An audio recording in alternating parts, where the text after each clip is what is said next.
Bismillahirrahmanirrahim.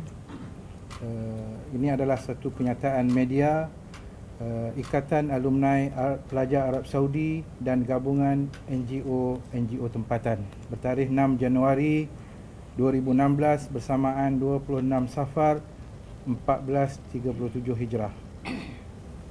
Tujuannya ataupun tajuk kenyataan media ini ialah mempertahankan Mekah dan Madinah dari ancaman teroris, khawarij, pendirian terhadap tindakan Arab Saudi terhadap teroris.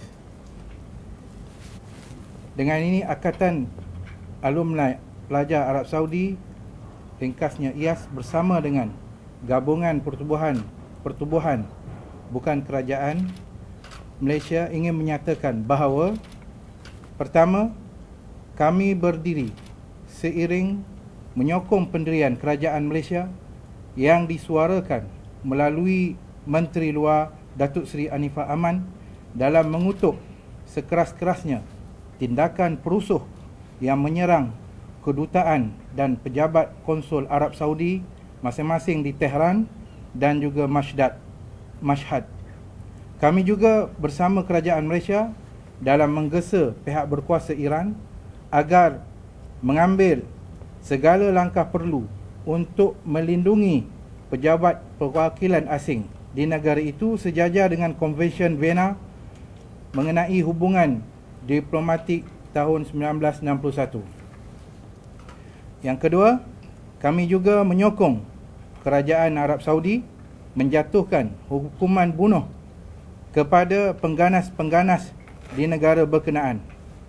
Sokongan ini bertepatan dengan aspirasi umat Islam sedunia di dalam mempertahankan kesucian, keamanan serta kesejahteraan dua kota suci umat Islam, Mekah dan Madinah, daripada ancaman-ancaman terorisme. Berdasarkan maklumat yang kami terima, hukuman yang dilaksanakan adalah berdasarkan proses undang-undang rasmi dan prosedur penghakiman yang teliti oleh pihak berkuasa Arab Saudi.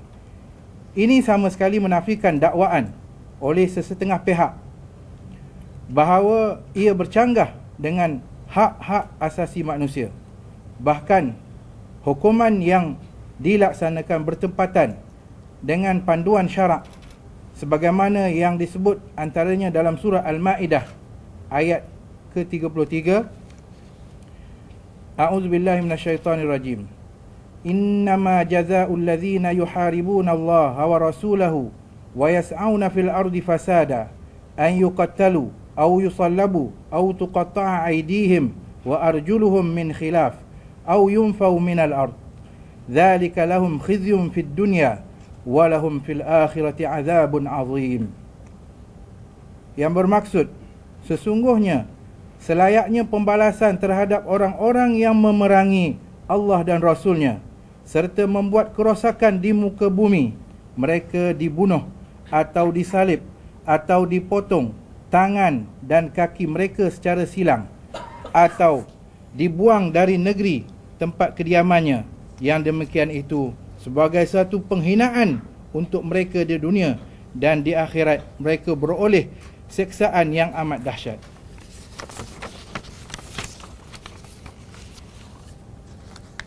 Yang ketiga, kami menyeru umat Islam di Malaysia khususnya dan di seluruh dunia amnya agar berwaspada daripada terjebak dalam fahaman dan aktiviti terorisme, dan sama-sama menyatakan sokongan mempertahankan kesejahteraan dua kota suci umat Islam khususnya dan seluruh negara Islam umumnya daripada terus menjadi ancaman pengganas. Sekian. Wabillahi taufiq wal hidayah. Wassalamualaikum warahmatullahi wabarakatuh. Alumni yang kalau kira setakat ni memang jumlahnya ramai lah di Malaysia ini. Mereka ini di dalam pelbagai sektor kerajaan, di universiti dan juga di swasta, di badan dakwah dan sebagainya. Mereka terlibat dalam banyak NGO. Jadi mereka ini semua sekali alhamdulillah setakat ini berperanan Antara peranan mereka itu ialah memberi kesedaran kepada masyarakat melalui ceramah-ceramah, program-program yang mereka laksanakan, melalui tulisan-tulisan di mass media, dan juga melalui pengajaran-pengajaran mereka di universiti dan sebagainya. Jadi insya-Allah selepas ini kita berharap dan kita menyuruh juga kepada alumni Arab Saudi supaya lebih mempergiatkan lagi usaha-usaha ke arah memperkenalkan manhaj wasati ataupun disebutkan wasatiyah, supaya mengamalkan manhaj wasati ini di seluruh gerakan di Malaysia ini, dakwah di Malaysia. Boleh tambah lagi? Okay, saya tambah sikit. Bismillah, wassalatu wassalamu ala rasulillah wa ala alihi wasahbihi wa ala amma ba'd. Terima kasih kepada sahabat-sahabat, kekanda-kekanda, para asatidzah, para ilmuwan, dan juga rakan-rakan media. Seperti mana yang disebut oleh Al-Fadhil Ustaz Jaafar selaku YDP yang dipetua kepada alumni pelajar-pelajar lepasan Arab Saudi, kita dalam alumni ini, kita platform alumni ini, platform kita meneruskan hubungan sesama kita, dan di samping itu juga kita ada NGO daripada rakan-rakan alumni sendiri, yang mana kalau kita lihat ada beberapa di sini daripada Yakin, Yayasan Kebajikan Nusantara, kita ada Al-Khadim, kita ada An-Nida, kita ada Ilmu, yang masing-masing bergerak dengan peranan masing-masing. Contohnya saya secara peribadinya dengan sahabat-sahabat daripada kalangan ilmuwan Malaysia, kita tubuhkan satu institut menangani pemikiran Khawarij ataupun dikenali sebagai IMPAK, yang mana saya bangkitkan dalam ucapan di Perhimpunan Agung UMNO baru-baru ni cadangan supaya cara ataupun kaedah untuk kita menangani terorisme ini salah satunya adalah melalui rehabilitation, proses ataupun pemulihan. Jadi pemulihan ini sebab dia indoktrin. Sebab itu kita melihat soal terorisme ini, dia bukan soal kelompok tertentu, parti tertentu ataupun aliran pemikiran tertentu, tidak. Terorisme ini dia merentasi segala-galanya. Dia beyond politics, dia beyond apa jua aliran, dia beyond agama. So sebab itu kita minta rakan-rakan media bila mengulas soal terorisme ini, kita bercakap di luar daripada apa jua movement. Sebab dia pemikiran. Aliran Syiah, kita tak boleh hukum Syiah itu terorisme, tidak. Tapi ada daripada kalangan mereka yang jadi teroris. Sebab itu mereka ditahan dan ditangkap di Saudi dan dijatuhkan hukuman bunuh. Dan kerajaan Arab Saudi bukan menjatuhkan hukuman bunuh ke atas Nimir itu kerana dia Syiah, tidak. Tapi kerana dia membawa pemikiran teroris. Yang Salafi, yang daripada kalangan ahli sunnah juga, ada daripada kalangan mereka yang terpengaruh dengan pemikiran yang seperti ini. Pada ketika itu, kita tak boleh kata mereka lagi ahli sunnah. Sebab itu kita cuba bawa label dan nama Khawarij. Bukan kita Khawarij dah. Maknanya golongan terorisme ini dia digelar dengan Khawarij, bukan atas aliran pemikiran tertentu. Bukan Salafi ke, bukan Sunni ke, tak. Dia Khawarij. Kalau yang menyandarkan gerakan dan pemikiran dia kepada Islam. Dan demikian juga dalam agama-agama lain, Kristian, dalam agama Buddha, seperti mana berlaku di Rohingya, seperti mana Kristian yang berlaku di beberapa negara, pembunuhan orang Islam dan sebagainya, seperti Israel membunuh saudara-saudara kita di Palestin, itu teroris. Jadi kita minta supaya soal terorisme ini kita melihat dari luar rangkuman pemikiran. Sebab tu kita tubuhkan IMPAK, Ilmu sendiri mengambil inisiatif menubuhkan institut menangani pemikiran Khawarij ini, supaya kita boleh mengkaji secara detail bagaimana kesan dan impak yang berlaku dalam masyarakat kita pada hari ini. Apa cara, strategi mereka gunakan untuk menarik minat anak-anak muda kita. Sebab sasaran mereka adalah golongan muda. Itu yang antara yang peranan yang diambil oleh sahabat-sahabat kita di alumni. Terima kasih. Sebenarnya teroris ni bukan kita terhad hanya kepada orang Islam saja. Dia seluruh universal. Masalah IRA, masalah Red Army, masalah di Jepun, dia kata-kata dunia semua ni. Dia tak semestinya hanya kepada orang Islam saja. Dan juga kalau kita tengok dalam kumpulan-kumpulan Islam, masalah yang disebutkan pada kita ni masyhur ialah Khawarij. Khawarij ni sebenarnya timbul zaman sahabah lagi. Zaman sahabah dah ada timbul. Tapi sebenarnya mereka ni adalah golongan kecil yang merosakkan imej Islam itu sendiri dan umat Islam. Jadi itulah masalah kita, dilema kita. Kan jangan sebab golongan kecil tu merosakkan majoriti orang Islam kita. Ya. Yang Islam itu merupakan satu agama keamanan, ya.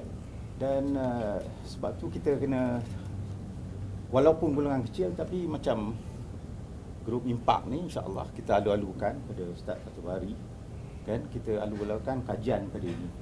Jadi janganlah kita kata sebab golongan kecil Khawarij ni mulai zaman sahabat semua sekali yang dah timbul merosakkan imej majoriti umat Islam yang ada yang di dunia sekarang yang cukup suka kan keamanan di dunia ni, insya-Allah. Kita, bagi pandangan saya, kita menyebut soal Mekah dan Madinah kerana Saudi ni dia sebuah negara, pemimpin ni digelar sebagai Khadimul Haramain Syarifain, penjaga dua kota suci. Jadi bila cakap soal Saudi ni, dia asasnya adalah di situ. Bukan bererti Riyadh kita tolak ke tepi, Jeddah ke tidak, semua sekali. Cuma kenapa kita babitkan Mekah dengan Madinah, sebab ni soal keamanan dan kesejahteraan. So itu satu. Dan yang kedua, soal apa yang dia orang mahu. Seperti mana Al-Fadhil Ustaz Ismail Omar sebutkan tadi, soal lahirnya golongan Khawarij ini dah lama, daripada zaman sahabat Nabi. Tapi dia lahir dalam bentuk pemikiran. Dia tak ada datang Persatuan Khawarij Syria, tak ada. Persatuan Khawarij Malaysia, tak ada. Dia soal pemikiran. Pemikiran yang ekstrim, yang melampaui batas, berlebihan dalam sesuatu. Kalau ikut dalam sejarah Islam, mereka nak laksanakan hukum Islam, mereka nak praktik Islam. Cuma oleh kerana dari sudut kedangkalan cara mereka berfikir, yang disebutkan oleh Nabi SAW sendiri, hudathaul asnan, sufahaul ahlam, mereka ini muda usia mereka, tapi cara mereka berfikir itu bodoh, tak cerdik. Tapi kalau dilihat pada perkataan mereka, yaquluna biqauli khairil bariyah, mereka menyebut kalam-kalam Allah Subhanahu wa taala, ayat Quran, hadis Nabi, tapi metod memahami mereka salah. Metod memahami salah. Okey. Sebab itu antara peranan yang diambil oleh kerajaan, contohnya di bawah Kementerian Dalam Negeri, kita tubuhkan satu lajnah tasih hadis, yang mana ada dua peranan besar. Satu menilai status hadis, satu lagi memperbetulkan dan meluruskan kefahaman terhadap hadis. Assalamualaikum. Sebab hadis yang sahih, contoh hadis berkaitan dengan jihad, kelebihan jihad. Okay, fine. Diguna oleh golongan-golongan ini untuk menarik minat anak-anak muda turun berjihad. Hadis itu sahih, tapi adakah benar kefahaman itu dengan cara berjihad yang kalian lakukan, membunuh orang awam dengan siksaan-siksaan yang kalian lakukan? Okey, orang mencuri, kalau nak ikut hukum paling maksimum memotong tangan je. Ini dia potong kepala. Jadi benda-benda yang ekstrim melampaui batas ini pemikiran dan ideologi Khawarij. Jadi sebab itu kita cuba highlightkan nama dan jenama ini. Kenapa saya katakan kena highlightkan? Sebab dia akan datang dengan pelbagai jenama yang dari masa ke semasa berubah. Dulu JI, Al-Qaeda, sekarang ISIS, tak berapa lama lagi mungkin ISOS ke apa ke, dan nama-nama yang pelbagai. Tetapi jiwanya, semangatnya sama. Mereka nak Islam, tetapi mereka bina pendirian mereka atas kejahilan, bukan atas ilmu. Wallahu a'lam. Assalamualaikum warahmatullahi wabarakatuh. Kita semua para talibul ilmu, orang-orang yang diberi Allah ilmu, selalu sangat berwaspada terhadap kefahaman yang boleh menimbulkan permusuhan ataupun pergaduhan, peperangan, pembunuhan. Dan dalam kefahaman kita sebagai NGO, kita yakin bila kita sebut keamanan, kita tidak mewakili mana-mana negara pada hakikatnya. Islam adalah agama untuk sejagat. Rabbul Alamin, Allah itu Tuhan bagi semua. Nabi juga diutuskan oleh Allah untuk membawa rahmatan lil alamin untuk semua. Berarti apabila orang Islam memperkatakan keamanan, anti teroris, Dia anti teroris di mana saja mereka berada. Bukan hanya bila dia serang negara Islam kita anti, kalau dia serang negara yang orang yang tidak Muslim kita tak anti, tidak. Yang mana hak kita mesti sampaikan yang hak walaupun dia pahit. Yang mana batil kita tetap kata dia batil. Ini pendirian ya, para semua NGO, dia memahami Quran dan Sunnah. Kita memang tak pernah ya, menyokong ataupun diamkan diri pun bila berlakunya terorisme di mana-mana saja. Hanya mungkin media tidak sempat cover pandangan-pandangan kita. Dan approach yang kita buat seperti mana daripada Ustaz Jaafar dan Ustaz Fathul Bari dan lain-lain, kita rasa untuk memerangi kepahaman yang bahaya ini kita perlu banyak mendedahkan pemuda kepada majlis ilmu yang betul. Bila kita kurang ilmu, maka kepahaman yang begini mudah masuk. Tapi kalau kita sudah dapat faham apa itu ilmu yang sebenar, kita yakin kita dapat minimize, kita tak boleh kata hapuskan keseluruhannya. Walaupun CIA, FBI semua pun tak boleh nak kawal kesemuanya. Ialah kerana menurut kita orang Islam, bila kita sebut ilmu, kita masih keliru. Pandangan bukan ilmu, pendapat bukan ilmu. Ilmu ialah qaulullah, apa yang Allah berfirman, apa Nabi bersabda sallallahu alaihi wasallam. Itu ilmu yang membawa keamanan kepada orang yang beramal dan membawa keamanan kepada orang lain. Sebab itu Islam kata la darara wala dirar. Nabi ajar kita supaya jangan buat sesuatu yang mudaratkan diri kita segi perkataan ataupun perbuatan. Jangan pula buat sesuatu yang boleh mudaratkan orang lain. Jadi kepahaman-kepahaman yang ekstrim ini semua memang bertentangan dengan Islam. Islam mana-mana kita kata peace. Kalimah Islam pun ISLM was promoting as I shall love all mankind. Itu Islam. Apa yang saya nak tambah bukan untuk orang Islam. Bila Islam memperjuangkan keamanan, kesejahteraan, walaupun apa yang berlaku pada hari ini kita fokus pada Saudi, Makkah, Madinah, tetapi perjuangan kebenaran dalam Islam membawa keamanan adalah untuk global, untuk dunia segala. Itulah sedikit tambahan dari kami. Okey, dia sebenarnya hasil cadangan ini saya telah kemukakan kepada Timbalan Perdana Menteri, kepada Datuk Seri Ahmad Zaid Hamidi, dan direction cadangan ini saya kemukakan kepada beliau. Dan direction dia, kita more kepada research, kita membuat kajian dan analisa. Sebab kita perlu melihat dan meneliti bagaimana gerakan indoktrinasi ni yang mereka lakukan, sama ada melalui penulisan ataupun kita katakan secara fokusnya melalui media sosial. Sebab antara maklumat terbaru yang kita perolehi, mereka menggunakan games internet ni, permainan apa dia panggil, game internet ni, online game, online game, cyber game ni sebagai salah satu cara untuk mereka communicate dan indoktrin. Itu yang mereka lakukan. Itu antara cara yang terbaru.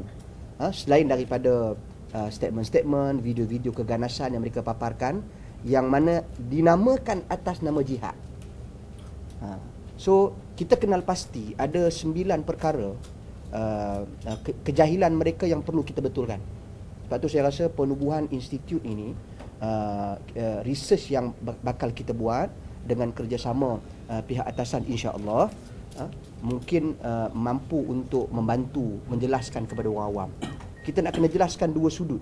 Pertama, dari sudut siapakah golongan ini, dan sejarahnya dalam Islam. Dan yang kedua, kita sepatutnya berada di mana. Sebab tu Al-Fadhil Ustaz Jaafar menyebutkan tadi soal manhaj wasatiyah. Manhaj yang kita katakan sederhana, yang ingin kita bawa, yang kita tunjulkan. Sederhana yang bagaimana? Sebab apa? Sebab kita ada musuh yang lain pula. Golongan yang bertembung dengan ekstrim adalah liberal, plural. Ini pertembungan. Dan mereka itu juga golongan yang berlebihan. Dua-dua ni berlebihan. Satu ekstrim, lebih nak beramal, terlalu lebih. Satu lagi, lebih dalam nak meninggalkan agama. So, impak memainkan peranan tersebut. Kita kenal pasti dari sudut kejahilan mereka soal memahami nas-nas Quran dan hadis. Kedua, kita kenal pasti kejahilan mereka dari sudut maksud sebuah negara Islam tu apa. Ketiga, kejahilan mereka dari sudut maksud pemimpin. Apa maksud pemimpin? Pemimpin Islam tu maksud dia apa? Keempat, kita kenal pasti kejahilan mereka dari sudut maksud erti mentaati pemimpin. Bagaimana? Sebab kita tak mau berlebihan nak taat sampai dalam semua kemaksiatan, kejahatan, kemungkaran. Tak. Ada disiplin di dalam mentaati. Kelima, kesalahfahaman mereka, kejahilan mereka dari sudut memahami maksud jihad. Okay. Yang keenam, kejahilan mereka dari sudut memahami soal pembahagian dan kategori orang-orang kafir. Sebab orang kafir ni bukan semua kita bila jatuh hukum kafir bererti halal darah. Tak boleh. Sedangkan itu pendirian yang diambil oleh ISIS pada hari ini, yang telah kita kenal pasti perkara tersebut. Kalau Khawarij dulu, kalau ISIS hari ini mereka orang awam semua halal darah, Khawarij dulu halalkan darah sahabat Nabi. Itu bukan benda kecil. Okey? Jadi itu di antara perkara-perkara yang sempat saya recap balik untuk hala tuju dan direction Institut menangani pemikiran Khawarij. Khawarij dekat Malaysia, betul, soalan tu betul. Sebab kita ada, dia sebenarnya di peringkat Asia ni, dia indoktrin dia datang daripada Indonesia. Kalau pernah dengar nama Abu Muhammad Al-Indonesi, dia yang bertanggungjawab di peringkat Asia ini untuk membawa dan merekrut orang-orang daripada Malaysia, daripada Filipin, Indonesia untuk dibawa ke Syria ataupun ke Iraq, ISIS, sebagai nama Al-Muhajirun, golongan-golongan yang berhijrah. Jadi mereka mempromosikan teori hijrah, pada masa yang sama mereka mempromosikan jihad. Mereka bawa daripada Malaysia, mereka bawa ke Poso. Okey, Poso untuk rekrut peringkat pertama. Daripada Poso mereka bawa ke selatan Filipin untuk peringkat yang kedua. Kemudian baru mereka bawa ke sana. Jadi dari sudut dalam konteks negara kita, kita dah ada beberapa, sebelum kita ada SOSMA, dan yang terbaru kita ada POTA, Prevention of Terrorism Act, yang mana satu peruntukan khas untuk menangani terorisme dalam konteks negara kita. Dan kita ada counter terrorism pun, I8, di bawah Bukit Aman, yang juga bertindak dengan hala tuju yang sama. Namun mungkin beberapa perkara yang perlu diperbetulkan semula dari sudut memahami soal teori-teori jihad, teori-teori Ahli Sunnah wal Jamaah, teori tentang salafism dan hubung kaitnya dengan perkara-perkara seperti ini. Yang ni saya kira di peringkat kerajaan sendiri perlu meluruskan perkara tersebut. Sebab bila bercakap soal terorisme tadi, kita sepakat dan setuju di sini bahawasanya dia merentasi apa jua bentuk kefahaman. Dia akan ada di mana-mana saja. Dan kerajaan pun dah tangkap hampir 100 orang lebih dalam konteks negara kita, yang mereka akan melalui proses-proses bermula dengan di bawah POTA tadi kita ada proses prevention, kita ada investigation, kita ada rehabilitation. So proses-proses ini dilalui, mudah-mudahan akan memberikan impak dan kesan dalam konteks negara kita. Kita bimbang sekarang ni orang muda yang dia bersendiri, dia dengan komputer dia membaca, cuba memahami dengan gaya dan bahasanya sendiri. Ini yang bahaya. Wallahu a'lam. Khawarij memang pengganas. Khawarij adalah pengganas. Sebab itu dalam sejarah Islam dulu, mereka menggunakan hujah Al-Quran dan hadis untuk menghalalkan darah orang Islam zaman tersebut. Menghalalkan darah sahabat Nabi, menghalalkan darah Ali, menghalalkan darah Muawiyah ibn Abi Sufyan, menghalalkan darah sebelumnya, minta maaf, Uthman bin Affan. So ini mereka dah wujud, pemikiran itu dah wujud. Pemikiran ini yang boleh membuatkan dia orang boleh menjustifikasikan membunuh khalifah-khalifah Islam. Yes, betul. Saya setuju dengan ni justifikasi. Tapi kita kena cakap soal ni merentasi fahaman politik. Kita tak boleh nak ambil hujah ni untuk bercakap dalam pentas politik, tidak. Tapi justifikasinya jelas. Halal darah pemerintah. Halal darah. Sebab itu apa yang berlaku di ISIS pada hari ini. Abu Bakar Al-Baghdadi kata apa? Bai'ah hanya kepada dia. Tidak bai'ah kepada dia berarti kafir. Bila kafir, apa hukum seterusnya? Kalau ikut pemimpin sebelumnya Abu Mus'ab Az-Zarqawi lagi halal darah, bunuh. Dan itu pendirian yang mereka ambil. Bahkan kalau statement rasmi Al-Adnani, juru cakap rasmi ISIS, dalam statementnya very clear, kena, dia kata kepada orang kafir, kepada orang awam, walaupun di Amerika orang awam, halal darah mereka. Kenapa? Kerana mereka menyokong kepimpinan negara mereka yang kafir. Which is kita Islam, kita tak mengambil pendirian seperti itu. Kita tak setuju dari sudut akidah, itu cerita lain. Tapi dari sudut hubungan kemanusiaan, seperti mana Al-Fadhil Ustaz Usaini sebutkan tadi, kita letak perkara itu sebut teratas. Allah.